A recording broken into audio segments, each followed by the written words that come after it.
মাথায় হেলমেট আর পায়ে কেটস পরে প্রস্তুত ভিনদেশ থেকে আসা এইসব রিকশা চালকেরা ঢাকার ব্যস্ততম গুলশান বাড্ডার লিংক রোডে তারা আজ চালাবেন রিকশা, তবে জীবিকার জন্য নয়।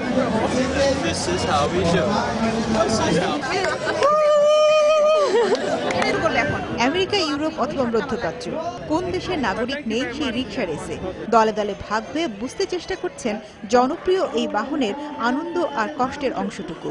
I think these are way too dangerous. Yeah, it's very interesting. How hard it is for the rickshawala to drive this. But we made it. It's making me realize how difficult it is to be a rickshawala. They're artists. কেউ বা আয়োজক কানাডার পতাকা হাতে, আবার কেউ ব্যস্ত দর্শক আর অংশগ্রহণকারীদের উৎসাহ দিতে।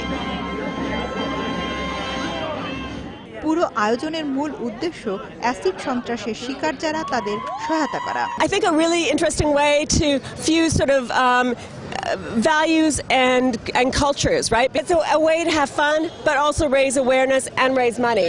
শেষ পর্যন্ত হারজিত যে দলেরই হোক না কেন, একদিনের এই রিকশা চালকেরা স্বীকার করেছেন রিকশা চড়াটা আনন্দদায়ক হলেও চালানোটা সত্যিই কঠিন।